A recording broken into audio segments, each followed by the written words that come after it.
4.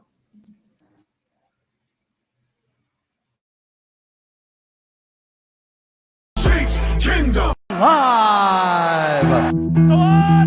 What's hot? Know your role and shut your mouth, you jabroni. And when it's grim, be the Grim Reaper and go get it. It's Mahomes' house. And it is good. Woo! Arrowhead man. The Lombardi Trophy has a red and gold reflection. You gotta fight for your right to party. Yeah, let's go. It's Wednesday. Yeah. Howdy, Chiefs Kingdom. It's Wednesday. It's 8 o'clock. That means it's time for Chiefs Kingdom Live. Thank you so much, everybody, for joining us and watching the show. If you haven't already, click like, click subscribe, tell a friend, tell a family member, tell a Chiefs fan, tell them to tell some more Chiefs fans. We'd sure appreciate y'all spreading the word. Got a good show tonight. We're in the thick of training camp. The Chris Jones saga continues. Patrick Mahomes made a little bit of a comment about Chris Jones and maybe has a new favorite target in Chiefs training camp. So we'll break that down.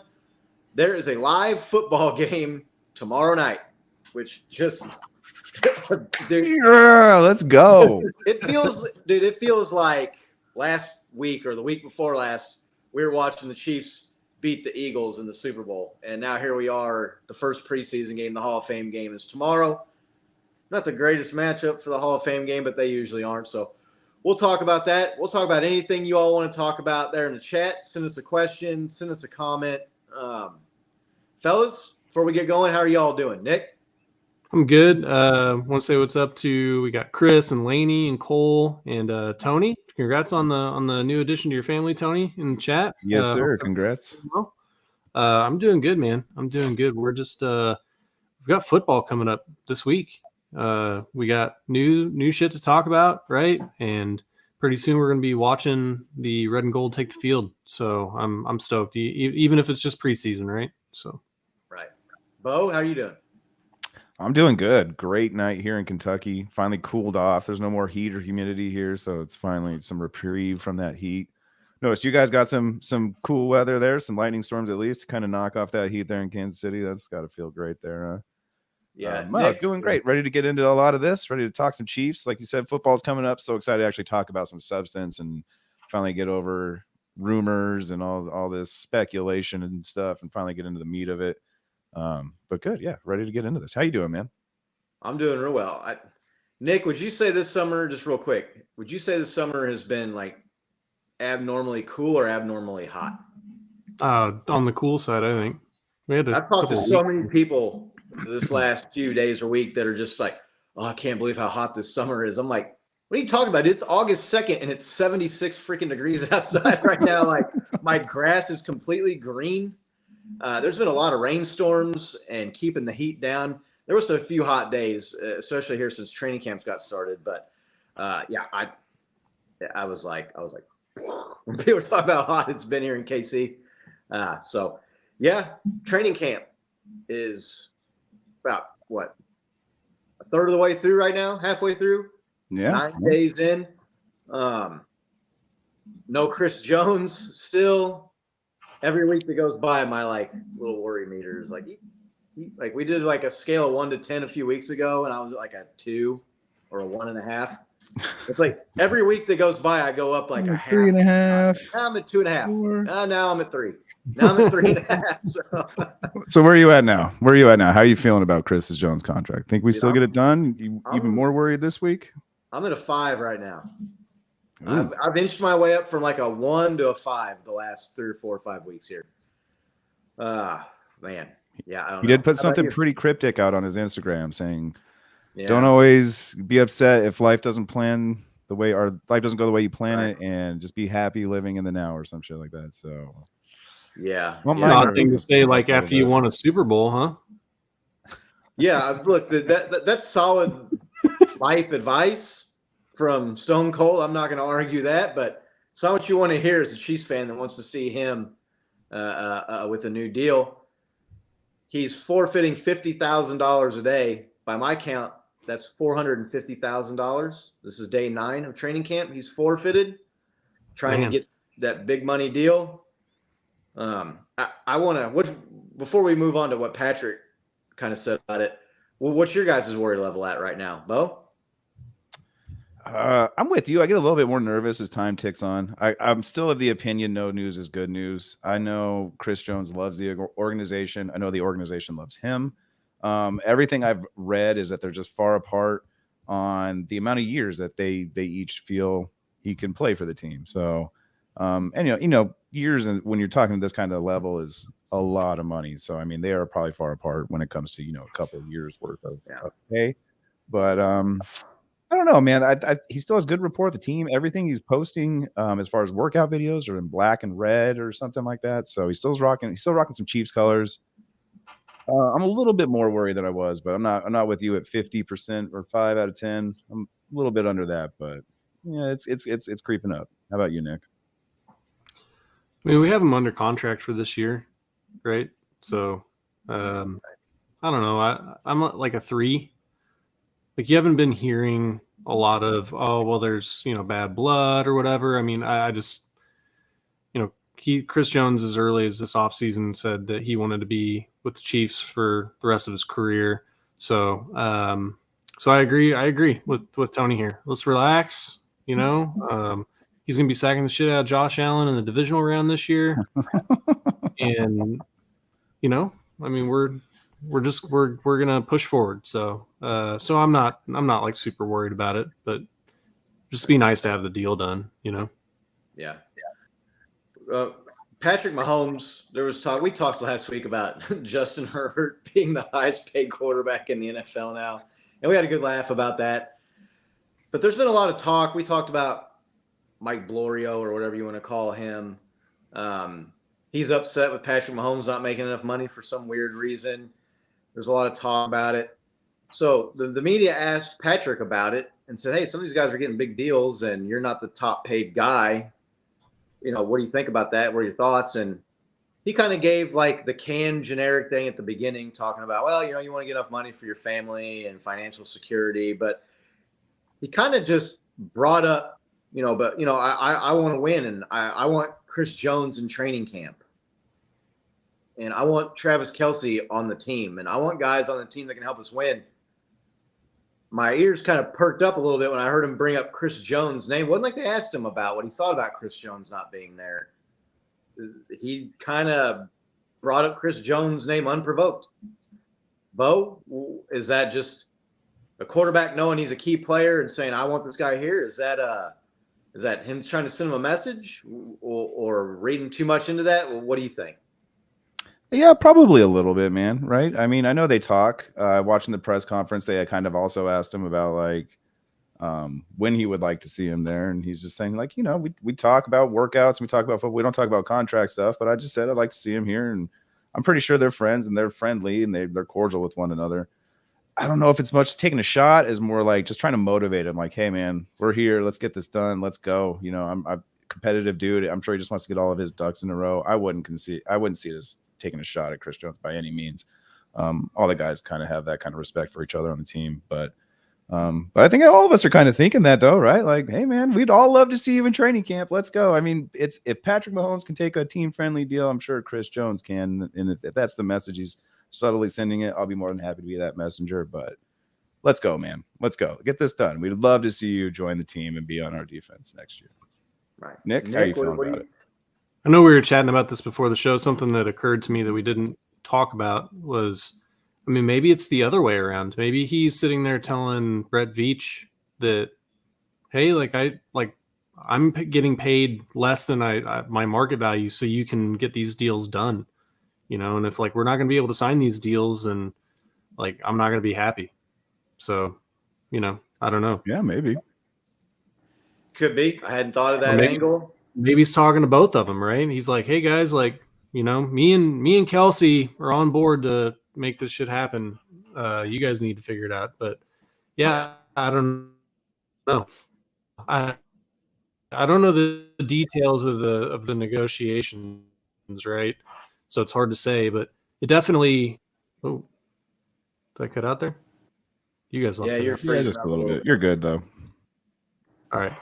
Definitely seemed like, you know, he mentioned it, and I don't think he mentioned it by accident, right? So he's trying to put something out there into one of those two people's ears. So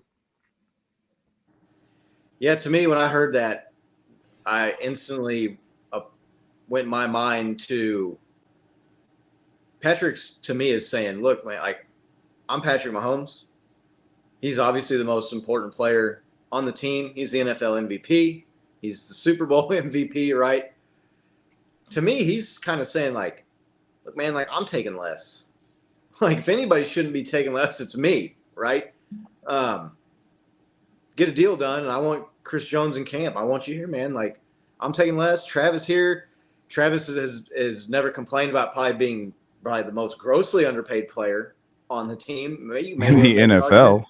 In the NFL. Right. Exactly. Yeah. Like, come on, man. Like you should be here. We're here. Where are you at? I don't know that means that there's any animosity, but I think as a leader, you kind of try to get a message across to people sometimes indirectly. And I think players and coaches use the media sometimes to get those messages across. So Yeah. I don't think there's any hard feelings between them. I don't think Patrick Mahomes is pissed. I don't think it's like a personal shot at the guy, but it's just like, I'm Patrick Mahomes. I'm taking less. Dude, you can take less. You know, like I want you here. But Nick, you bring up a good point too. And I'm trying to think of who it was I saw on Twitter. Maybe it was Matt Bergeram or one of these guys was saying, you know, Travis and Patrick are taking less money. It kind of goes to what you were saying. And then they don't sign Chris Jones and they don't sign Tyreek Hill. Maybe those guys start to think, well, why the hell am I taking less money then? Like if we're not going to sign these guys anyway. So it was just interesting to me, like I said, that he brought up Chris Jones without anybody asking him directly about Chris Jones. And then, of course, the conversation went to Chris Jones, and he kind of just moved on from there. So, Chris, if you're watching and want to clear up this confusion, we'd be more than happy to have you on the show, talk about it. If you want to clear up anything else, like what you said to Matt Ryan or anything like that, we'd be more than happy to hear it. Right. And I don't know if you're looking for that $30 million a year and the Chiefs are only offering you $29.9999 million a year. We get that extra 100 for you. We got you. For that blue check mark on Twitter. So be happy to get this deal done for you and get you on the show. Is it going to be a black X now? Is it still? It's still a blue check mark. It's still right a blue now. check mark. I feel like that's going to go. I'm never going to call it X. That's just anyway, that's not a football topic. So yeah, I don't know. Well, interesting to see what happens. Speaking of Patrick Mahomes and training camp, seems to be a common belief around Chiefs media and Chiefs social media, Chiefs Twitter, that Patrick Mahomes has himself a new favorite target at wide receiver in training camp. And it's number 8, Justin Ross, a guy we have talked about for quite a while on this show, ever since the Chiefs brought him on as an undrafted free agent before last year. He went on IR, didn't play, had the foot issue, ankle issue. Patrick Mahomes is like raving about this dude. The touchdown pass highlights, that's training camp, but touchdown pass highlights every day coming out of training camp to Justin Ross. Patrick Mahomes is saying, you can tell he's been in the system a year. You can tell he's got some of the playbook down, or a lot of the playbook down, and he's familiar with it, and we're building a chemistry. A lot of doubters out there about Justin Ross because of the injury history and the fact that he only had one good year in college. Justin Ross he's flashing right now. He's as far as I'm concerned, from what I've seen, he's the best wide receiver in training camp. Nick, how do you think that bodes for his chances of being maybe Patrick's top target wide receiver, obviously outside Travis Kelce, maybe once the regular season rolls around? Yeah, we'll have to see, right? Hopefully he's been, able to integrate into the offensive system, even though he was out last year due to injuries. It's definitely good to see somebody with a lot of potential that Patrick seems to like. I've also heard that, hey, Big Doug, we see you in there. I've also heard that Sky Moore's getting a lot of reps from Mahomes too, and that he's really been flashing. So it'd be good to see Sky Moore in year 2.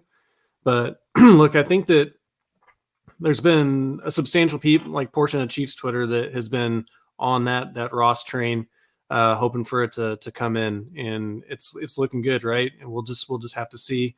Scott's been on it since the very beginning, so we'll have to give him his accolades or escalades if if if it comes true. Yeah, Jamal Charles.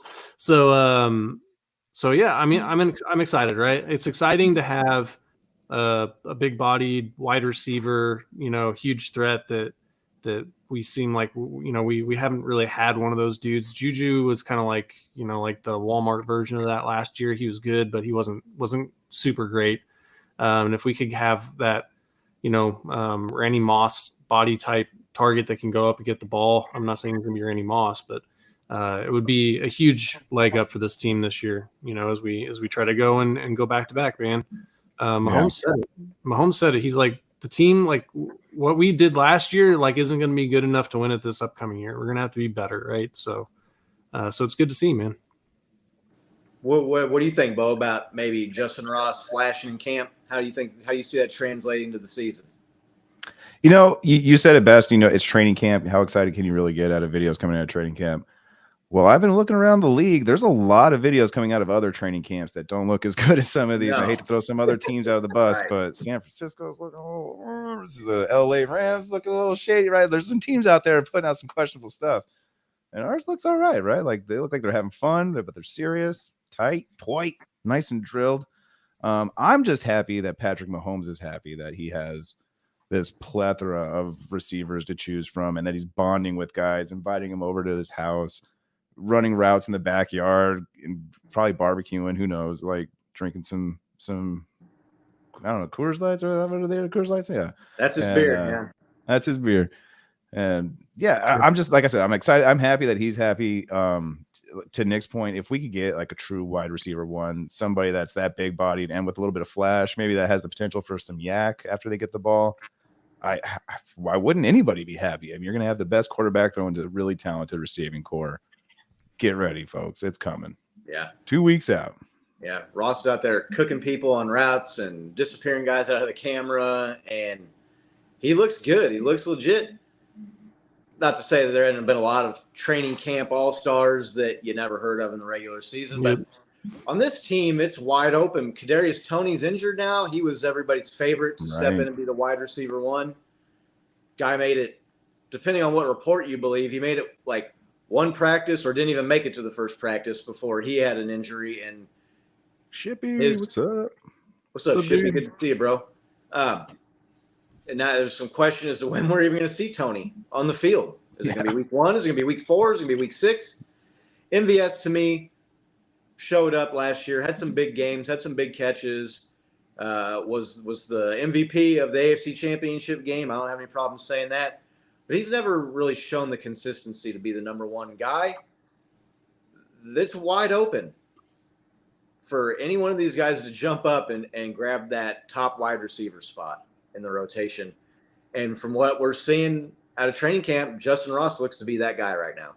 So really excited about that. Rashee Rice, the rookie, is looking good, man. He's making plays. Yeah, making a lot of plays. Raving about him. He's looking solid. Chiefs, if Sky Moore can make some positive progression, we don't even need Sky to step up and become the number one, right? If one of these other guys can step up and be that number one, MVS be the deep threat and a guy you can count on to have a big game from here and there. Rashee Rice, mix it in with him and Sky Moore. Chiefs passing attack with Travis Kelce leading the way could look really, really good. And that's really bad news for the rest of the NFL. So week 1 against the Lions, right? We're going to defer. The Lions are going to get the ball. We're going to stop them. When we get the ball back, first drive out, who do you think the receiving core? What do you think the receiving core is going to look like for that first play? Who's going to be first nod, first team going out there? Patrick Mahomes under the helm. Scott, who do you got? Man, that's a tough question.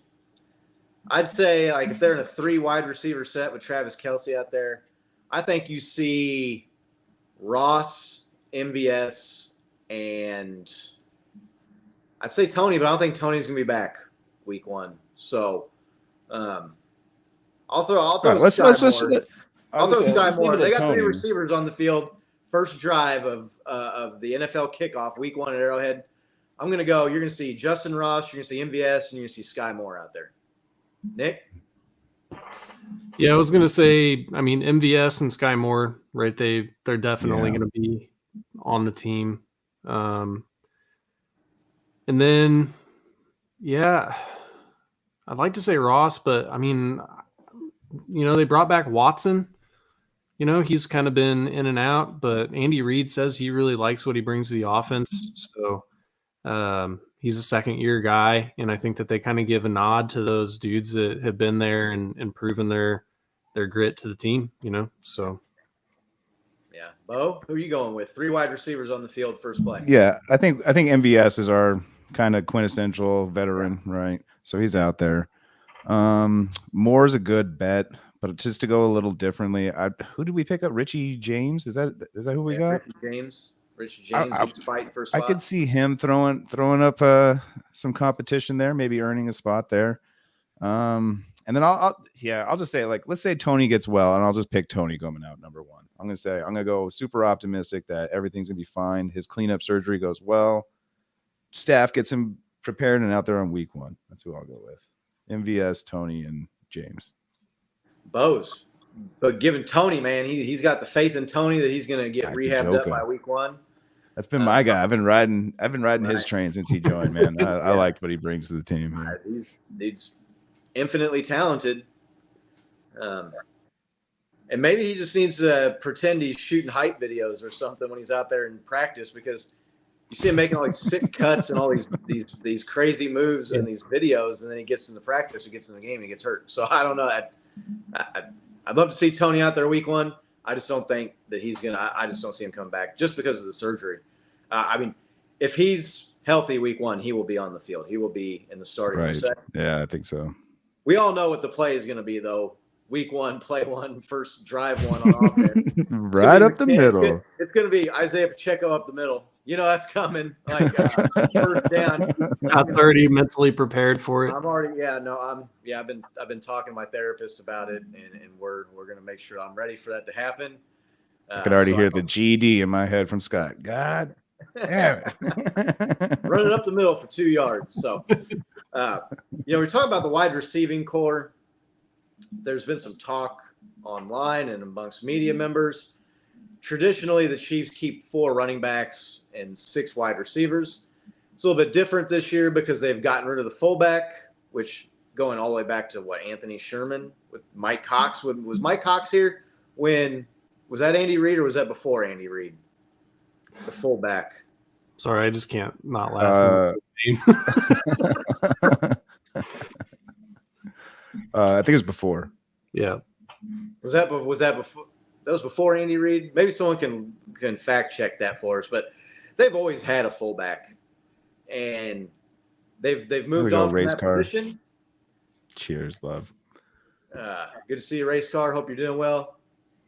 Looking forward to seeing you here hopefully soon for week 5 in Minnesota. That's gonna be a lot of fun. The Chiefs seems there's a lot of this just general thinking that they're going to stick with 6 receivers and 4 running backs, which puts you in a position where you might have a guy like a Richie James or a Justin Watson or even a Justin Ross, which I don't see happening with how great that guy's looked in camp up until this point. Missing out. Look, the Chiefs have Isaiah Pacheco. They've got Jerick McKinnon, your good old faithful, can pass block, your third down back, can catch the ball out of the backfield. Deneric Prince is turning heads, making plays at the running back position in camp. Guy looks solid, looks legit, looks like he could be a solid pickup, a diamond in the rough. And then you got CEH lingering there. I do not want to see CEH on the team at the expense of a Richie James or a Justin Watson or a Justin Ross or one of these other receivers. I know you guys are in the same boat with me on that take, so I'm not going to ask you to just repeat the same thing I said, but do you think the Chiefs have 4 running backs on the team and 6 wide receivers? Nick? It's a tough question, right? Like Andy Reid is pretty steadfast in the things that he does, and he's pretty loyal to people too. So Yep, I would say yes. I would say yes. I would say that they'll keep the fourth running back. But I mean, that's still without the fullback means that they could keep an extra wide receiver if they wanted to, because there's still the extra position. No, I think the fullback has kind of been the fourth guy, right? Like, oh, has it been the fourth? They got like last year it was CEH. Yeah, we had three last year. Jarrett McKinnon and Burton, right? Oh, all right. They're counting the fullback was kind of like the fourth running back. I still see him keeping CEH, to be honest. Yeah, I do really too, man. Just because that position so notoriously it gets banged up so bad. That's the only reason I could see him like bringing on 4 just to like survive the longevity of the season. But is it necessary, especially when you have this many receivers? And like, again, I know it's training camp, whatever, you preface it how you will with that, but they are getting talked about a lot, and not just by coaches, right? By the media that's there, not Kansas City media, national media that's there. They're like, these guys look pretty good. And so, I mean, it's going to be one of those decisions it's going to be a tough decision that the front office is going to have to make. Like, what do we do here? I mean, do we risk it and go with 3? What if somebody gets hurt, and can we survive the season on mediocre running backs, or do we just kind of load it up and go with what we got? I'd like to lean towards the former, but I'm pretty sure it's going to be the latter with Nick. Like, I'm pretty sure we see CEH in there with those other 3. Man, I really hope that doesn't happen. I just it's a passing offense, and you got Patrick Mahomes, man. Like, you don't need a fourth running back in there getting what? What's the fourth running back going to get on this team? I mean, the fullback position, Mike Burton, he was in there to block on a short goal line situation and get that quick handoff for third and dude, one. I thought he was good for a yard too. He did it like the first 2 times and then nothing after that. Right. You can keep these receivers fresh. You could rotate guys in. God, I would love to see 7 receivers and 3 running backs on this team. Especially like I said, because you got Pacheco, who basically took over the starting job last year anyway. Right. Clyde's not going to be happy about being the number 2 or the number 3 guy. He's going to be number 3 behind. I mean, if there's 4 guys, he'll be number 3 behind McKinnon and Pacheco. Generic Prince is a younger guy. See what you got there with that guy, man. Richie James is making plays. To me, it's just, you're a passing team and you got Patrick Mahomes. Give him more weapons to throw the ball to, as many weapons as possible, right? Yeah. What's that movie we like to watch? Planet Terror. Give him all the guns. Right. Yeah. He finds out that Ray is El Ray. He's like, you're going to give him a gun? And he says, give him the damn gun. Give him all the damn guns. Like, that's what I want to see Patrick Mahomes with, man. Give him as many weapons as he can out there. Do like a 7 wide receiver spread, right? Right. So yeah, we'll see what happens there. God, I just don't want to see Clyde Edwards-Helaire on this team again this year, man. But we'll see. Time will tell. And man, I know they're loyal, but I think he just returned to training camp this week, he's right? Sick. Yeah. That's what I saw. Like, you had another guy take your job last year, and maybe he's been really sick, so who knows? But you're like missing time because you're sick. He had the ankle injury last year, and he's posting videos of him riding 4-wheelers and so like rehabbing. I don't know, man. I don't think the guy's ever taken it that serious since he got here. I think that's maybe been a part of his problem. I thought he was the man walking in from LSU, and he was just going to walk in and be the man. And he's been average. I know there's a lot of people that will find some weird statistical measure that show that he's better than average. But yeah, to me, that dude's a league average to slightly below average running back.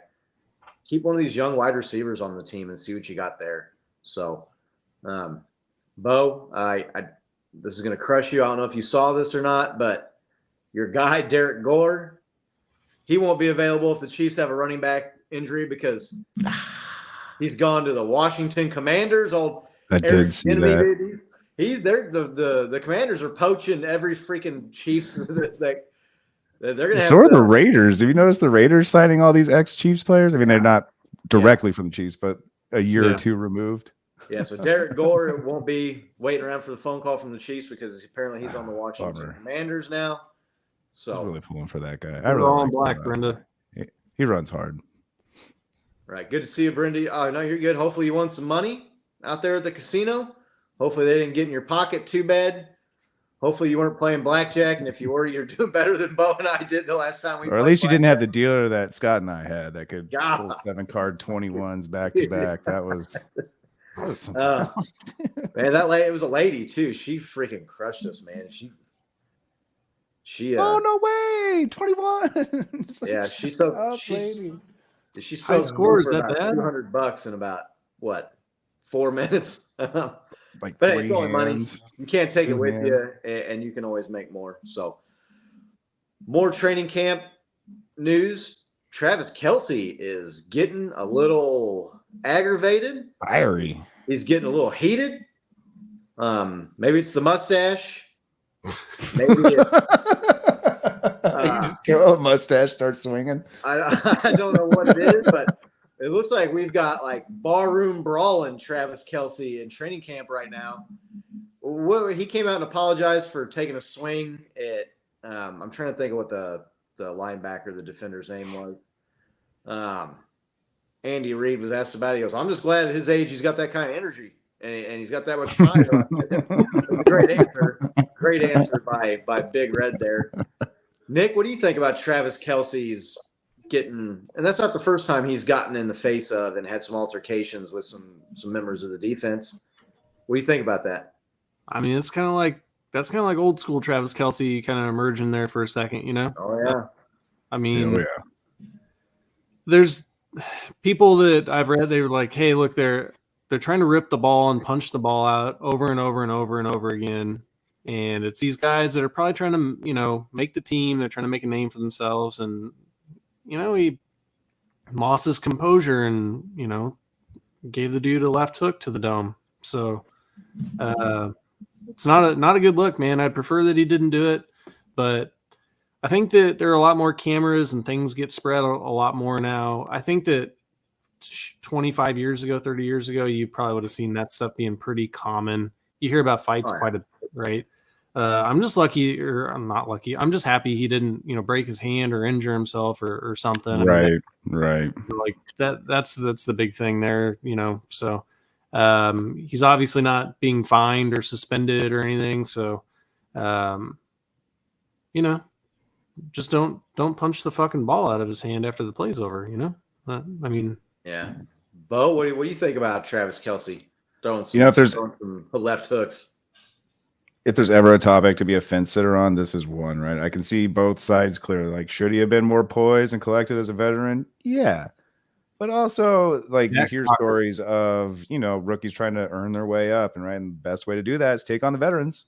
And what better veteran to take on than the veteran of all veterans, that guy, man. Like, I mean, you're going to make a name for yourself on defense. That's the guy you want to look good against. But to Nick's point, if it's after the play, you're not going to look too good. You're going to look like kind of a chump. So, again, I'm a fence sitter. I'm like, all for Kelce, letting him know, like, hey, man, enough's enough. Like, I'm the guy here. It's not going to happen. But at the same time, he should have been a little bit more reserved, too. He's been there. He knows. He's been there plenty of times. I don't know. But these guys are such professionals. They're such competitors. It's that kind of energy on the field and then best buddies in the locker room. That's even what they've kind of said in all the media that they've had since that little skirmish. So I tend to believe that, having been an athlete and knowing that that's kind of how it goes. Your emotions get the better out of you out there. Plus, it was hot as shit. Who wants to be out there hitting guys in pads in 100-degree heat?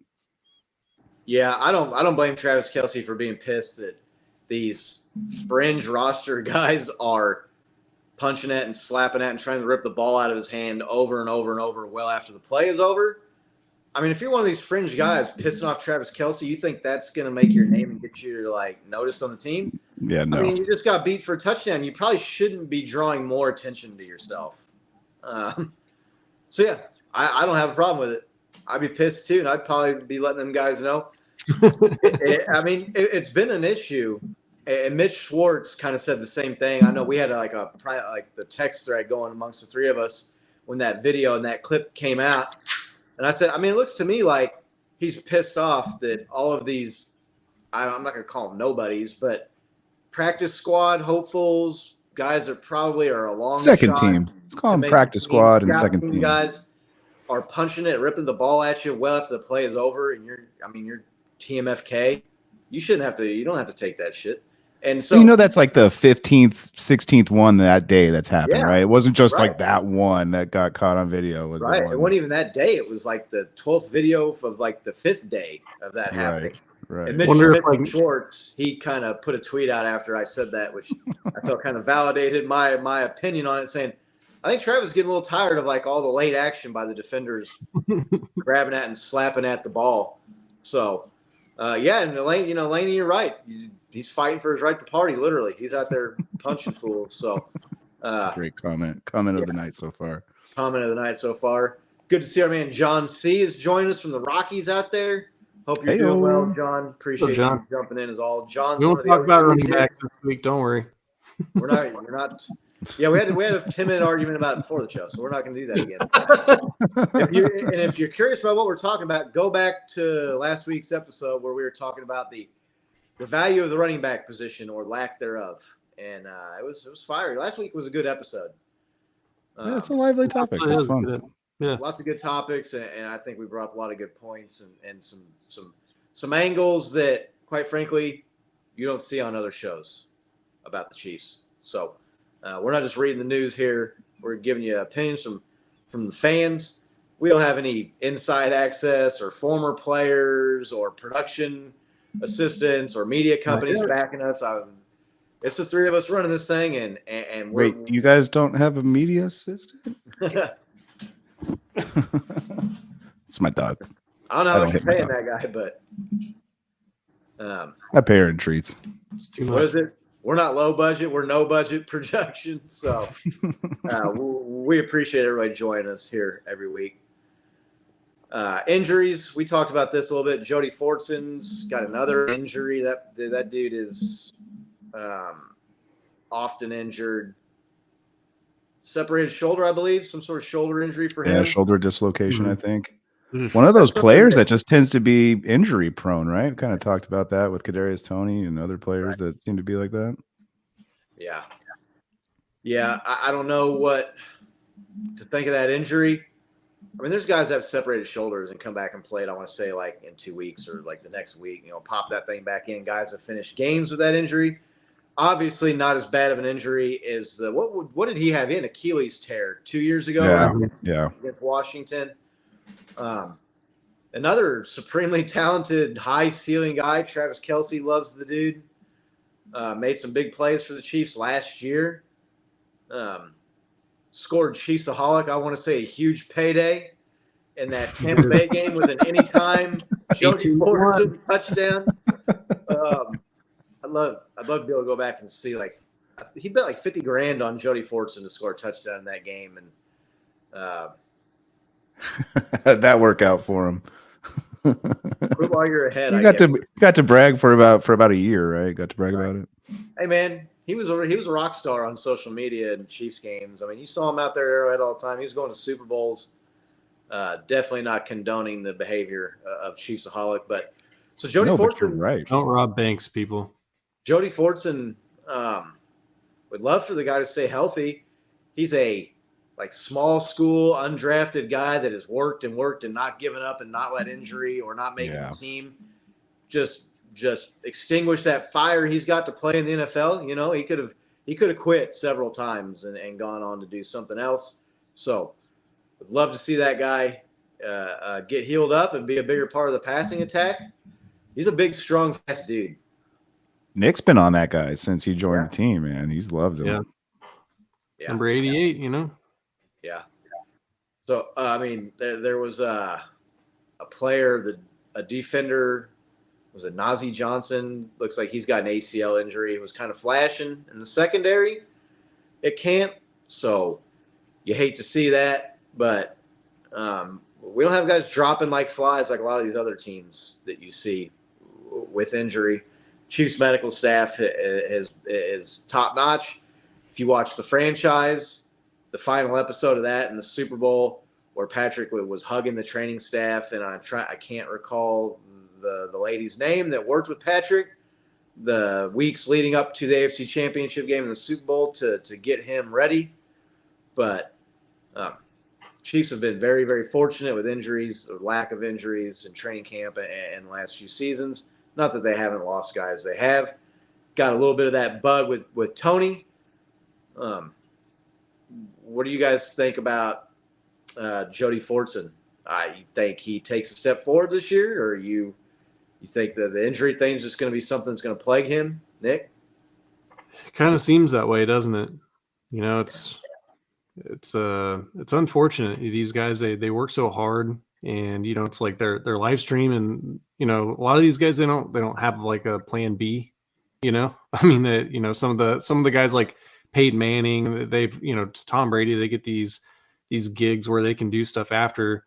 There's not a lot of jobs for some of these dudes, and so you just want to see him succeed. You don't want to see him be held back, but I think he'll bounce back. I think that he's another dude that has proven his salt, right, to the team. And like I said, I mean, Andy Reid's loyalty to players isn't always just a negative thing when there's guys that we don't think should be on the roster. He shows this, you know, this steadfastness with these guys that he knows can deliver and knows can like execute his offense. And so I think that he'll heal up, and I think they'll probably have a roster spot for him. If not there, maybe they'll keep him on the practice squad and elevate him later in the year or something. So, yeah, I could definitely see him moving over to the practice squad at the very minimum, right? If he doesn't get healthy. He's had such great flashes in games, from jumping catches to contended catches to touchdowns. I mean, he's game proven to be clutch and consistent. So yeah, to Nick's point, I don't see why they would immediately just dump the guy. I mean, he's proven his point, or he's proven his worth. Whether or not he's going to be able to bounce back, though, I mean, we talked about this last week. Players just seem to be injury prone. I don't know what it is, but some guys, no matter what it is, that's just their luck of the draw, I guess. And I just kind of hope it's not him. To Nick's point, like, I would love to see him succeed. I think he's a beast, tall dude, go up and catch catches over people that otherwise can't get that high. So, maybe that opens the door for another guy though, like Matt Bushman, who was training camp standout last year. I want to say he flashed in that preseason game, right? We had 2 or 3 touchdown catches. Yeah. And then got hurt in the last preseason game and bounced around. He's back. That's our whole tight end group, right? I mean, like Blake Bell and Belldozer, Gray, and there's Gray's not here anymore. Noah Gray, yeah. Oh yeah. Okay. Yeah. Yeah, I mean, a deep tight end. I mean, we're talking about all these receivers. We have a deep tight end fucking bench there too. Yeah, Noah Gray's making plays sure, in training camp. Made some huge grabs last year, especially later in the season. He's coming along. No one's going to mistake any of those guys for Travis Kelce, but Noah Gray, Jody Fortson, guys that have made big plays and had solid performances in NFL action, regular season. So just prayers up to Jody that he gets healthy for the season. Yeah, love to see him on the field. Right. Speaking of preseason heroes, the Hall of Fame game is tomorrow. There will be an NFL game on TV tomorrow night. NFL football starts tomorrow, gentlemen. Woo! it's going to kind of be a game on. Kind of be a game. Yeah, preseason game, and it's going to be the Jets and the Browns. So, right. I've always looked at it as just so you've got like NFL postseason, and then you got regular season, then you got preseason, and you got like the Hall of Fame game down here. You hardly ever see anybody of note in the Hall of Fame game. It's really early in camp for one. And the teams are usually not all that great. Although it's Jets Browns? Yeah. Jets are a team a lot of people are high on in the AFC this year. So really high on. A lot of people picking them to not win, but division contenders and playoff contenders. Well, I've seen a lot of people picking them to win that division over the Bills and the Dolphins. New England, I think, will still be. Yeah, I think New England's still gonna be at the bottom of that division. Sorry, Juju. Wish you would have found a way maybe to stay here, but he got his payday and got some some money out of the Patriots. So are you guys going to watch the Hall of Fame game? I know one person in the chat, Laney, will be watching the Hall of Fame game. Anybody else? I'd like to know, y'all in the chat plan on watching the game tomorrow? Nick, are you going to be watching the Hall of Fame game? Yeah. I mean, I talk smack on it, but I'm still going to watch it. Right. It's like McDonald's, you know. I'm excited to go to the bar tomorrow. And when I look up at the TV and it's a football game, it's not a replay from last year. That doesn't mean anything. Right. Yeah, I'll probably watch it. Yeah, actually, you know what? I might stream it. What are you guys doing tomorrow? I don't know. I don't think I have plans tomorrow night, so maybe we could work that out. But what do you think about the Jets and Aaron Rodgers? He took like a $30 million pay cut or something. Look, at this point in his career, it's obvious Aaron Rodgers understands and knows the knock on him is one of the all-time greats or not is the one Super Bowl. Right. Yeah. He's playing for legacy. Jets are going to be they're the Hard Knocks team this year too, right? Yeah, disgruntledly so. Yeah, I've never been a big fan of Hard Knocks. I don't know what anybody in the chat thinks about it. I've never had HBO, first of all, so I never really had it on. But the Jets, what do you think we see tomorrow? I mean, you guys said you're going to watch the game. It's going to be a lot of guys trying to make the team. Some people say preseason football is actually some of the best football because you got guys playing their asses off, trying to make the team, trying to make that play that's going to catch the coach's eye, right? Make you the 53rd guy on the team instead of the 54th man, the last guy out. A lot of people thinking the Browns could be a legit contender if Deshaun Watson can get back to his form, play like he played the first couple seasons there in Houston. They've obviously got Nick Chubb. They've got some players on defense. What do you think about Jets and Browns? Where do you see them in the AFC, Bo? Well, the Jets are one of those things we're just going to have to wait and see, man. Everybody's so high on them. I don't know. Do they have a complete team now? Aaron Rodgers is good, but he had a system built around him. Some could argue that it wasn't the greatest system built around him, but they did everything they can to structure that team essentially around Aaron Rodgers for however many years he was on that team. The Browns are a little bit more of an anomaly to me. I'm curious about the Browns and the Broncos with Deshaun Watson and Russell Wilson at the helm, just because of the atrocious seasons they had. Are they going to be able to buck that trend, or is that something that they're just going to continue and we're going to see some major changes in those two organizations? With that being said, that's not what we're going to see tomorrow, though, right? I think Aaron Rodgers might wear a jersey just out of formality of the opening game, the Hall of Fame game, but not taking the field, probably not even wearing pads, kind of thing, right? Go out there and hand it off once, and then go to the sideline and put the baseball hat on. Right. So it'll just be more or less fun to just get back into the flow of watching a game, getting into the pace of a game. I'm on East Coast time now, so getting used to games starting at 8:00 at night is going to be that's different for me. I saw that rough, just man. Whoo, okay. I guess I'm going to be up till midnight watching this game, so Friday's going to be fun. But I don't know how people on the East Coast live, man, watching sports, dude. Or super passionate football fans when their team plays until 1 or 2 in the morning. That's I'm gonna have to do it for a couple of weeks, but especially the sports show guys that then they got to be on the radio at 6 a.m. or whatever. Right, making the West Coast timing too. Yeah, the East Coasters got it tough. They definitely got it rough, but I think you see the Jets battle for that division. They beat the Bills last year. They split with them and were close in the second game. Could have swept the Bills. The Bills this year, with all the drama they got going on with Stephon Diggs and Josh Allen, and just the way they looked last year, it's hard to just carry over. Teams look good or look bad, fade or surge down the stretch. That doesn't guarantee anything the next year. But they looked like a team in decline last year. The last third of the season. They got smoked by the Bengals at home in that playoff game. So I could see them maybe taking a little bit of a step back, and the Jets take a little bit of a step forward. Dolphins, it's hard to see. They were a playoff team, but they were that 7th seed that just snuck in, right? But they give the Bills a run for their money too, now that I think about it. So the Browns, to me, who was their quarterback last year? Tua.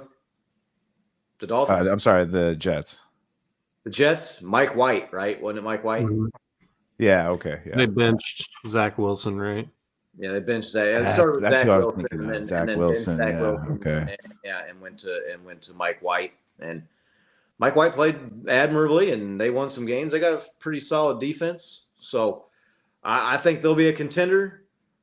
The Browns, regardless of what you hear on the locker room rant, are not the third best team in the AFC. Sorry, Nick. I see Not them sorry. as like, Yeah. I see them as a team fighting for that 7th seed, maybe, because they've got some weapons, man. They got Myles Garrett, who's a beast on defense. They've got Yeah. Nick Chubb, who's a top running back. Deshaun Watson. They got Amari Cooper, right? So I just don't know what Deshaun Watson's going to do. He didn't look all that good when he Right. came back last year. He hasn't looked good in a football game in almost 3 years now. Even his last year in Houston, right? He was falling off. Like JJ Watt was like, what the fuck is this? Oh, poor JJ. Hey, JJ, if you're watching, man, Chiefs might have some room on that defensive line for you. You could jump on that old what's the former Bengals guy that was on our team last year that won the Super Bowl? Dunlap? Defensive lineman. Carlos Dunlap. Carlos Dunlap. You could get on that Dunlap program, man, and come to the Chiefs and get you a ring, because J.J. Watt looked like he could still play his last season.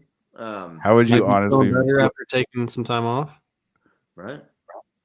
What would your reaction be though if they announced like Chiefs signed JJ Watt to a 1-year deal? You'd just like, I'd be excited. Let's do JJ, it. I thought, can still play. So I mean, if we didn't sign Chris Jones and we signed J.J. Watt, I'd be kind of pissed. But right. right? So I think you are looking at fringe playoff teams in the Hall of Fame game tomorrow, but you won't see like the teams that are going to be playing the regular season, obviously. So be watching football tomorrow night. Speaking of Aaron Rodgers, he I was messing with me. he had some strong words for the Denver Broncos' new head coach, Sean Payton, who just absolutely trashed Denver. the Nathaniel coach, Hackett. Nathaniel Hackett, The whole organization. who is it's Aaron Rodgers' like guy. I'm pretty sure like he was the offensive coordinator in Green Bay for all those MVP seasons for Aaron Rodgers. Sean Payton trashing the guy, talking about how terrible he was and inept he was, and Aaron Rodgers kind of comes out and is like, for a coach to say that about another coach and basically make a bunch of excuses to set up for the fall that's going to come this year, when like trying to make an easier landing for him when the team sucks, so it won't be his fault. Woo, man, Aaron Rodgers in New York. I mean, he was emboldened in Green Bay to talk. Now that he's in the Big Apple and he's in that New York media, he's not holding back any punches. What did you guys think of the Sean Payton comments? And then what did you think about Aaron Rodgers' reply? Nick? Would you really expect better from a guy that was having people get paid to hurt other players on his team? I mean, like this guy's supposed to like have some high moral standard. I don't get it with Sean Payton. I really don't. Like if Bill Belichick had been suspended a year for doing that, they'd like still be talking about it on the 24-hour news cycle. But for some reason, that dude got a pass really on that. He, like you said earlier in the show, right? I mean, he had Drew Brees, didn't accomplish a lot, right, for having a guy of that caliber on his team. One Super Bowl appearance. Yeah. And now he's been out of the league for a few years. And I mean, we've already seen this trajectory and how it ends with John Gruden and him coming back to the Raiders. And I just feel like it's the exact same thing. He's going to come back. It's not gonna be what he thought it was, right? So it didn't surprise me, and I really do hope that he comes back and falls flat on his face, because I mean Hackett was already fired in season, right? Which is the most embarrassing thing that can happen to a head coach. Now you got to go and throw insult to injury on top of that. I thought it was classless, man. But I mean, I didn't really expect much more from him, to be honest. So yeah. I like the real grittiness. Like you're finally like seeing coaches and players kind of drop the PR shield a little bit, and you're getting a little exposure to how they really feel sometimes. And whether it's not the most professional attitude to have in front of millions of people and even your whole organization, I kind of dig it. Pat McAfee said that he thought it was him just trying to rally the Broncos around him, right? Like, yeah, it was a shit show. Look what we're building now, kind of thing, right? And half of me is kind of just like, yeah, let's call a spade, right? The Broncos organization probably was a shit show. That whole ordeal with Team 3 and Russell Wilson having his own office that teammates couldn't talk to him and doing high knees on the plane and just like the complete disconnect and disarray of their offense last year. Yeah, I think half of it's honest, and but at the end of like I kind of agree. Like, yeah, you kind of see what you got handed. You're like, oh, there's no turning this ship around right now. We're hitting an iceberg. I'm blaming the pass captain kind of thing. Right. I don't know what to believe, man. I just dig it. I sit back, eat my popcorn, and enjoy. I don't know. To me, like if you're Sean Payton and the goal of, like Aaron Rodgers said, if your goal was to soften your fall this year when things don't work out or the team doesn't win, that's a bad strategy, right? Because you're blaming that guy. Like, oh, he was a problem. Now I'm here, and it's going to get better. If it don't get better, like, what are you going to do then? I mean, you said it was the other guy, not you. And then genius move if it works out, though, right? Oh, damn. Yeah, I mean, if they're good this year, I don't expect them to be very good. So, because I think Russell Wilson is I don't know if I'm going to say he's cooked because that was like quarterback saying, I was like let Russ cook all those years. I don't know if he's his cooked. Last ride. I don't know if he's cooked, but he's pretty close to done. He did not look good last year. The coaching was not good. I'm not going to make any excuses for Nathaniel Hackett. That game against I want to say it was against the Seahawks, right? The Broncos Seahawks, was that week 1?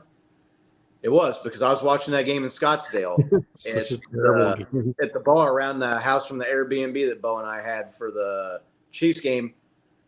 They had the Manning cast. And it was a close game, and it's coming down to the end, and the Broncos got the ball, and Russ is like walking back and forth, barking orders, and Peyton Manning is like sitting there. He's like, Time out. Said it like 55 times or something like that. Did like a counter on how many times Peyton Manning called for timeout. And then like Russ is looking at the sideline and he's like, do we call timeout?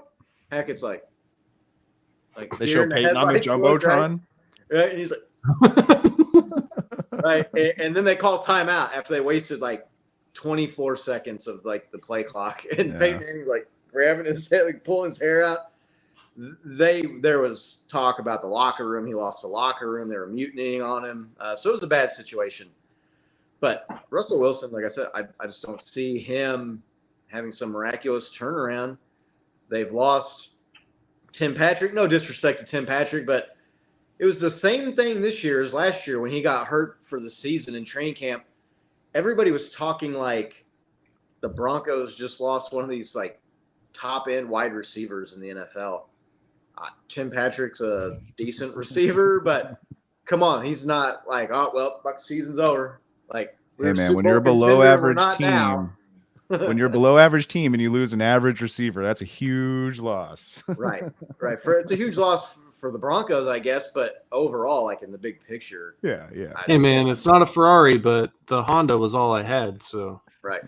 Look, here's the deal. So, I mean, it's like the Broncos are going from favorites to win the Super Bowl to 5th now, right? Because they lost Tim Patrick. So that sucks, dude. I hate to see any player get hurt and miss a season, let alone 2 seasons in a row. Man, that sucks for that guy. Yeah. But yeah, I just don't see the Broncos being all that good this year. And if you're Sean Payton and you come in and you blame the last guy for them sucking, and then you suck again this year, well, wait, we thought you said the last guy was the problem. You know what I'm saying? No, Joe Rogan's going to take me a couple of years. Yeah. Oh, no, he'll blame Russell Wilson at that. Oh, well, Russell Wilson's fucking done, and I didn't have anybody at quarterback. Yeah, I don't know. Sean Payton, to me, I don't get this idea that he's like one of the best best coaches in the NFL. One Super Bowl with Drew freaking Brees. Drew Brees is like what? Number 1 in passing yards, or number 1 or 2 in passing touchdowns all time. The dude is. Yeah. You look at his numbers and a lot of people, I guess you could say, oh, well, that was in Sean Payton's system, but they had good defenses on that team too, and he couldn't get them over. I won the one Super Bowl, which it's hard to win a Super Bowl, but it's not like he's like Andy Reid with Patrick Mahomes and won 2 Super Bowls in 4 years, right? Or Belichick or Parcells or some of these guys that have won 2, 3, 4, 5 Super Bowls. So, yeah, to say something like that I thought was kind of dumb on his part. Like our coach. Yeah, exactly. Like our coach. But, yeah, so I don't see the Broncos getting better just because they got rid of Nathaniel Hackett and brought in Sean Payton.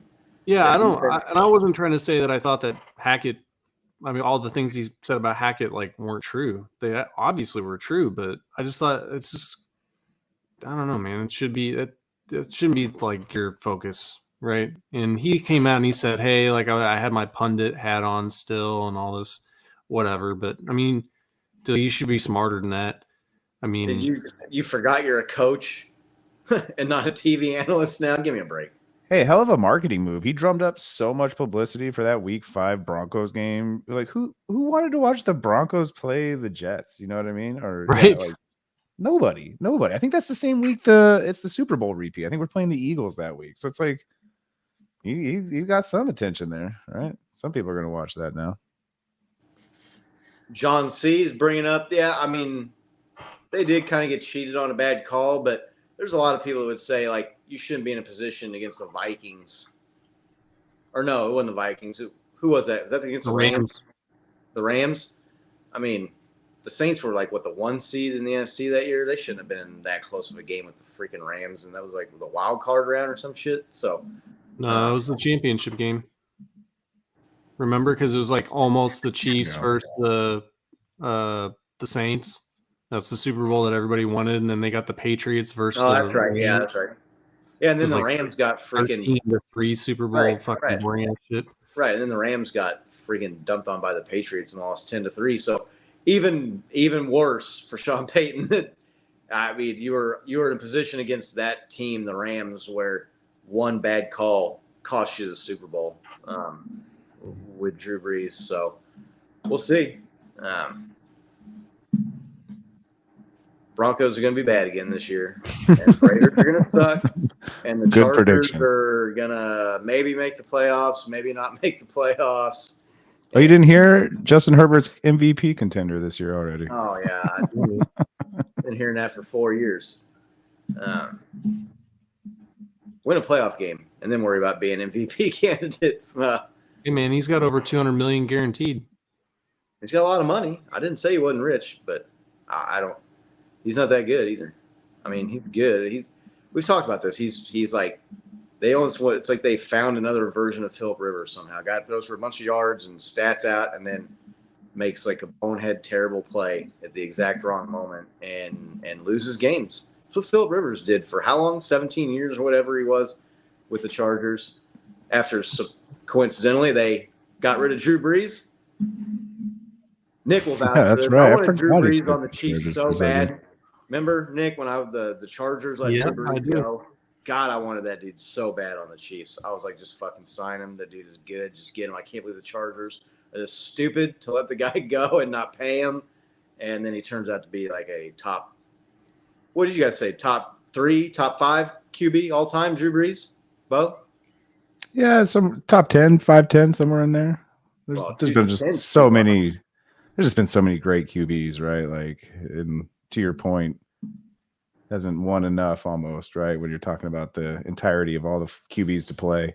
But no, yeah, he's up there. He's up there for sure. Stellar guy. I mean, crushed it. There was a point in time on their Super Bowl run. I mean, he's shorter, right? He's only like 5'10", I think, 5'11". Yeah, he's a shorter and guy. so like he has to peek over the line before he throws, right? And there was a point in time where I'd watch them play and you would just see him peek and you just knew he was getting it there. Like just on a rope right to his receiver, bam, connected. And I was just like, why? I can't remember who our quarterback was. It was just like, man, it must be so nice having a quarterback that can just see his receiver and actually throw it to that guy, not 10 yards past, not 5 yards short.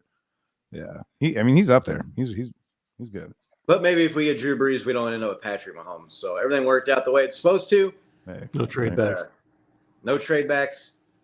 Chiefs are, I consider them the favorite in the AFC right now. Oh yeah. Oh yeah.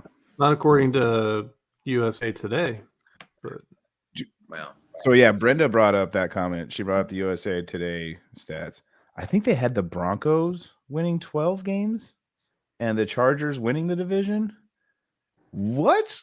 USA Today must be hanging out with Hunter Biden in the White House. they must have hired Bart Scott away from ESPN or something over there at USA Today. Well,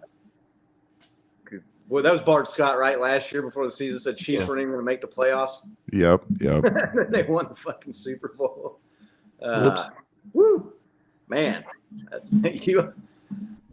I get hot takes, man, but if that's your job is to talk football, and then you say that like the preseason favorite to go and win the Super Bowl, or one of the preseason favorites to go and win the Super Bowl isn't going to make the playoffs, and then they do win the Super Bowl, woo, man, that's rough. Next man up.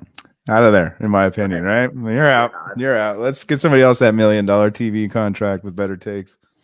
I've had a lot of bad takes. I don't think I've ever had one that bad. So, I don't know. Is there anything else you guys want to talk about before we get out of here tonight? I think we covered most of what we had. Rule changes. I read today that the NFL is seriously considering adopting the XFL's overtime rules and kickoff rule, right? Yeah. What are they doing? Why are they fixing something that isn't broken? I don't. Player safety, bro. You know.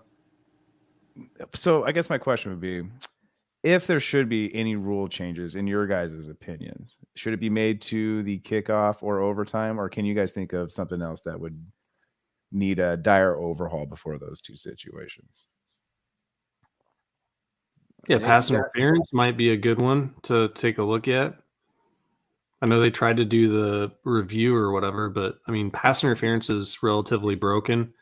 The quarterback rules where they hit the quarterback and, call roughing the passer, I think is pretty broken. Yeah, Doug. Yeah. Big Doug with a good diss on USA Today there. They're the fast food news. That's pretty funny. We got Laney and Big Doug, comedians, in the chat tonight. I get the catch shit figured out, like when you're Kenneth Gainwell and you're in the Super Bowl and you have both hands on the ball and you put both feet down and you turn to run up field, it's a fucking catch. Yeah, I don't. Right. To me, man, if you got the ball in your hands and you got 2 feet down, that should be a catch. They've overcomplicated that so much. And then with the advent of in favor of fixing that before a lot of other things. Right. And to your point, with the advent of slow-mo cameras, these rules just come down to frames now. It's not even in relation to the play or at real speed, right? Right. I will say one thing that the XFL has gotten right, in my opinion, is their transparency in reffing. So what they do is they have a live mic of all their refs, even the ones in the booth, right? And they have a live feed to the audience of all the refs talking about the play. And one thing that's really cool is to see how quickly that gets relayed, all that information. Watch these guys scrub back a video real quick, rewatch it, and then relay it back down to the field. I would love to see that kind of adoption of rules. But why change something that isn't broken? In my opinion, I just don't see. I don't see a need to change the overtime. We changed it 40 times, right? It's as almost as fair as it can be at this point. It's a coin flip essentially, right? The kickoff, if I haven't seen the stats, but if we're talking about player safety when it comes to that kind of thing, I feel like these guys get more than compensated fairly enough to take on the risk of some of these plays. So yeah, that's my 2 cents. Right. I mean, I liked the playoff rule beforehand. Right. I don't think the rule change made it all that much more fair because it's the other team got the ball and we didn't. Okay, so now the rule is both teams get the ball regardless. So one team scores a touchdown, the other team scores a touchdown, then the other team gets the ball back and scores a touchdown and the game's over. well, they got the ball twice and we only got it once. Like, dude, you could go on with that shit forever. Like, forever. The game would never end. Right, the game would never end. Yeah, I was a fan of. I did like when they changed it to where you couldn't win on the first possession on a field goal because to me, Right. Yeah. Especially when guys are kicking 65-yard field goals. Right. I don't know if this is a rule change or not, but I'd like them to go back and get rid of this bullshit 7th seed super wild card team, whatever the fuck they want to call that thing. Go back to the 6 teams and the 2 buys, even though, and as a Chiefs fan, that helped us last year, right? We were the only team that got the bye week, so ended up winning the Super Bowl. So this is not even like a homer take. You could easily just sit there and take the Chiefs position and stick with that. So, yeah, probably something to do with a catch. And then I can't think of any other like egregiously bad rules. I know a lot of people don't like if you fumble the ball through the end zone, it's a touchback for the other team. I know there's been a lot of talk about that rule, right? Where like if the ball goes out at the 1, you get the ball back at the 1. If it goes out through the end zone 6 inches further, it's all of a sudden a touchback. I know people said it should be placed at the 1. Maybe some people would like to see some change. Because you see guys dive. They say it's taking out the dive for the pylon, which is an exciting play, right? Like Patrick Mahomes, Superman, hand on the ground, like stretching out. You lose the ball right there, and it goes to the end zone. The other team gets the ball. So, but he had the ball on the outside of the pylon because that's the smart way to do that, right? Right. Well, it's Patrick Mahomes too. I mean, he's not going to fumble the ball out of the end zone. No. But not everybody's Patrick Mahomes, as we all know. So. I'd like to see them simplify what a catch is. Ball's in 2 hands, and you got 2 feet down. It's a catch. And you're turning upfield, yeah, right. Regardless of turning upfield, that's where it gets confusing with all this stuff. Did he make a football move? Well, he turned his head. Well, that's not a football move. What the fuck is a football move? Now you got 5 pages defining what a football move is. You got 10 pages for one play for one rule. You got the ball in 2 hands. You got 2 feet on the ground. Was he tucking the football or was he throwing the football? Now we got 10 more pages on what a tuck is, right? Yeah. So fucking ridiculous. But I don't know if there's anything else that anybody wants to talk about in the chat. I don't think Tony's in here. Brenda brought up the Hurts has a picture of himself after losing the Super Bowl and all the confetti coming down as his lock screen. Cry, Eagles, cry. Keep living in the past and don't move on. Man, I don't know. I see that as motivation. Like you got that close last year. They were that close to fucking winning the Super Bowl. To me, that's not as bad as these guys crying about the field and crying about the holding call and crying about all that. Yeah, but I agree. I could see Jalen Hurts using that as motivation, looking at that every day. How many times do you look at your phone in a day? 100, 200 times. I mean, so yeah. I mean, it's a little bit living in the past, but I also think he's using that as motivation for this year, right? Like you're in the gym, and you're gonna try and get that one last rep in. You look at that picture of you losing the Super Bowl, and you're like, "Fucking, I'm busting out this last rep. I'm making this extra pass in practice, right? I'm staying after that extra 10 minutes and working with the receivers." So, because there's definitely a lot of crying about the Eagles in the Super Bowl. There ain't no doubt about that still. I know what you're saying, and I agree with you, but how'd that work for Diggs, right? Like when I saw that photo, that's exactly what I thought, dude. Was Diggs just standing there in that red and gold confetti, just like, I'm gonna be here next year. I'm gonna use this as motivation. And dude's good. And like, I'm not just saying Hurts isn't good. Like they're both great, but I don't know if that's what you want to use. Right. Standing out there and watching the trophy presentation and the confetti come down was motivation enough for Stephon Diggs to come back and have 2 catches for 6 yards in the divisional round against the Chiefs the next year. So didn't work out for him. Maybe it works out better for Jalen Hurts. Dude, the NFC, God, can you imagine if the Chiefs were in the NFC, how fucking easy that would be for they'd go to like that 17-0 record would be talked about every year. They would be going to like 7 straight Super Bowls. Fucking you. Who's good in the NFC? Who's good in the NFC? 49ers. Eagles. The 49ers? You remember when the Chiefs played the 49ers last year? Yeah. Oh, yeah. We in San Francisco, and they beat the shit out of them. Yeah. 49ers aren't that great. They struggled to beat the Cowboys in the I'm just playoff. telling you who the good teams are. I was going to say the Cowboys. NFC Yeah, standard wise. Yeah, you asked the Cowboys. question. We're giving you the. I mean, you might not like the teams. I don't think those are good teams. I think the Eagles are like the one good team in the NFC. The Vikings flash. Yeah. Okay, I'll give it. Okay, Vikings. Did you guys see that? I didn't put it up, but did you guys see that Joe Burrow, Kirk Cousins playoff comparison thing I sent?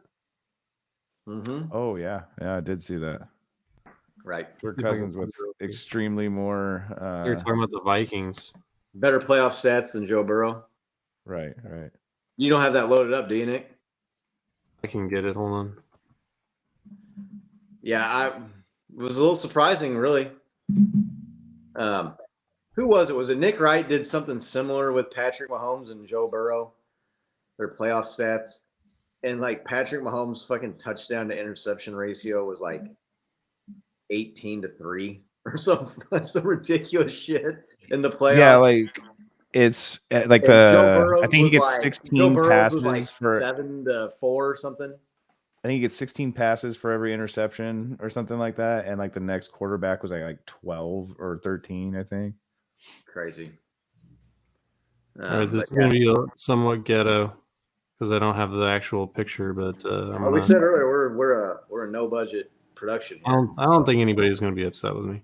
That's what the fans like. That's what you come here for. A fan show. Here's it. This ghetto. I'll just do this. There you go. Yeah, just do that. Yeah. I can't read the stats though. Put me full screen. Playoff numbers: touchdowns per game. Kirk Cousins 1.75 to Joe Burrow 1.4. Kirk Cousins 0.5 turnovers per game. Joe Burrow 0.6.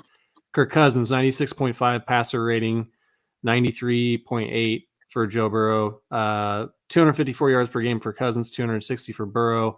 20 points per game scored for Cousins, 22 for Burrow. 28 points per game allowed versus 18 for Burrow, and then 0 defensive turnovers forced and 13 defensive turnovers forced for Burrow. So, like, that's cool. Saying that the only difference between those two quarterbacks is the defenses that they've had, right? John C with some John V slander here. First thing I thought too, John, when he was saying it, I was like, John V's not on here. He'd be melting down. Yeah, I'll just send John V a text here after the show's over. Like, do not watch this week's episode. The death of a friend. It's interesting. Look, Kirk Cousins he's just that guy too that, like, he threw the check. You saw it on the quarterback series on Netflix. He threw the check down on 4th down in the playoff game, dude. Like, so I thought it was reckless to throw it up to Justin Jefferson and double coverage with the game on the line. So you fucking checked it down to a dude that was covered 6 yards short of the 1st down marker, like, right? Yeah, like that. And that's the knock on the guy, right? He's good but not great. You know what that play reminded me of? There was a Marshawn Lynch interview where he's talking about his teammates telling him, he's like, you know what, man, if we lost the Super Bowl to you trying to run it in 4 times versus like getting intercepted on the one or on the goal line on 1st down, we're okay with that. I feel like that's the same situation, right? Like if they win that way or if they lose that way, everybody's okay with that. Right. Yeah, it's the way I felt when I saw Patrick Mahomes on that 4th and 9 against Baltimore just chuck the ball in the air. My immediate thought was like, well, it's 4th and 9. Like, he just got nothing to lose. And then Tyreek Hill caught it for like 44 yards. But but look, Joe Burrow, you say that about Kirk Cousins. Joe Burrow, the past 2 seasons, has had the ball at the end of the game with enough time to go down and win in the Super Bowl and in the AFC Championship game, and he didn't get it done. So, that's good. I mean, like, you know, he did beat us in the AFC Championship game, so kudos to the Bengals for that. But yeah, sure. At any rate, they won the game. So, but his seasons ended where he had the chance to win the game and didn't. And so, I mean, yeah, it's interesting to see, and you know, it's a team sport, right? I don't know if that elevates Kirk Cousins or, you know, knocks Joe Burrow down or does neither. But it was interesting when I saw it. I mean, it blew up all over the internet too. So Yeah. I think that's kind of been Kirk Cousins' like MO though, right? Like he just always has the most amazing stats, but can't produce. It kind of blew up like that meme that was going around that the Bengals had signed Colin Kaepernick, and Got may or me. may not have gotten one of the members of CKL. I'm not going to name names, Bo, but Got me. The internet got me. It was early in the morning and I woke up. I believed it. I text these two. Oh my dude. God, you're not going to believe what just happened. Right. Text them that they got Kaepernick, and I'm like, wait a minute, hold on a second. This is long thread of me going, nope, never mind. Right. nope. Yeah. Nope. You're like, oh, hold on, this may be fake. I'm confirming. Colin Kaepernick's not. If you see anything on the internet saying Colin Kaepernick has been signed to a team, just instantly know that it's not real, because no team. One of those early just morning sign that dude toilet this morning. scrolls, right? Where like I saw something about Colin Kaepernick, and then I scrolled again, and it was him again. And I'm like, oh, he gets signed. And I'm like, Right. no fucking way. Yeah. And I just text before I even read. I want to say Barry got me one time with like Kaepernick to the Jets or something too. Like, it happens, man. We all get got at some point. Got. It's all good. It was good. It was a good laugh. Joe Burrow strained his calf and had to be carted off the field, and Patrick Mahomes basically tears all of his ankle ligaments, and he goes on and wins the Super Bowl. So what you need to know the difference between those two dudes right there. But Patrick Mahomes. Last little bit of thing. I started getting my fantasy football notes together. We're gonna have a CKL fantasy football league, I believe, this year. So if anybody's interested. If we can get enough people, like I got a lot of interest in the original tweet, so then I put out that we're going to do it, and we got like 4 people that are in right now. So we still got time, but we need to get some people in there. I think Lainey said she might play this year, so all you gotta do is if you're interested. It'll be no buy-in. We'll have some cool prizes. We'll have some fun. Right. Even if you never played before, it's easy. So it's cool. Look, here's the deal. Having played fantasy football many years, it's almost kind of like when you do an NCAA tournament, March Madness bracket. Right. A lot of times the people that don't know shit about college basketball win because they just, I like this team's name. Like this lady in the office at this job I had years ago filled out the March Madness bracket, and she's like, she won. And I was like, you don't even watch basketball. How did she? Goes, I just looked at the team's mascots, and whoever I thought's mascot would like beat up the other mascot. That's like who I picked. She's like one was an eagle and one was like a cardinal.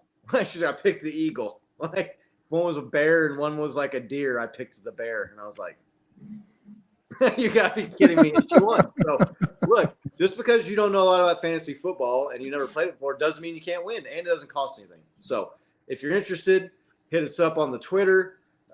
You can get a hold of us on here in the comments section too.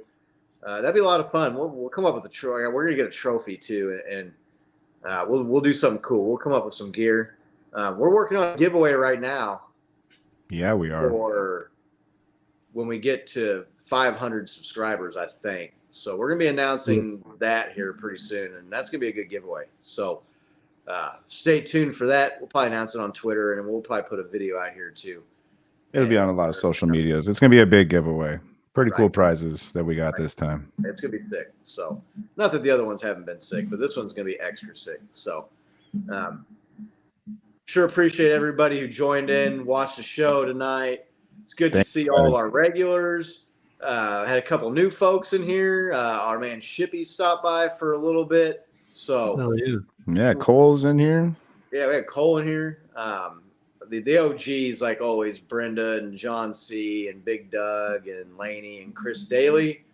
Always appreciate you all swinging by, stopping by. Yes. Thank you guys so much. Our boys at the locker room rant. What's up? Yep, we're guys at the locker room rant. We'll have to see if we can work up a season preview show or something with those dudes here coming up in the next few weeks for the season. Hey, I like that sloppy second sports idea. I'm with it. I'm with it too. Let's go, Tony. Yeah, old Tony. So But yeah, we just appreciate everybody watching. We have a lot of fun doing this every week. We look forward to it. Completely. We'll be back next Wednesday with another episode. There will be, I'm sure, some news and some training camp highlights. We'll talk about some news. Hopefully, a Chris Jones contract we can be talking about here. Oh man, I hope so. We'll be previewing the first preseason game next week, right? We'll be talking about that. Yeah. Ours is going to be the last preseason game of week 1, but yeah. Right. So we'll have a Chiefs game to break down next week. What? Preseason, albeit, but it's Chiefs, and I watch all the Chiefs games. So is next year going to be the start of our 3rd season, or is it this? When did we start our 3rd season? Yeah, which episode is it? This episode? Next episode? Week 1? Probably next episode. So we're working on some things, some new stuff. If anybody's ever got any ideas, things you want to see, or segments or whatever, and try and get some guests on maybe this year. Do some more giveaways. Try to get that subscriber count up. Put out some more videos. I think we're going to really work on getting more content, more clips out there. I know all of our friends in here watched all hour and a half of the show for whatever reason, but we're trying to get some more content out there for everybody. It's going to be another great season. We're looking forward to it. So please click like, please click subscribe, tell a friend, tell a family member, tell some more Chiefs fans, help spread the word. And until next week, let's go Chiefs. Go Chiefs. Maybe join us tomorrow for a live stream. Who knows? Go Chiefs.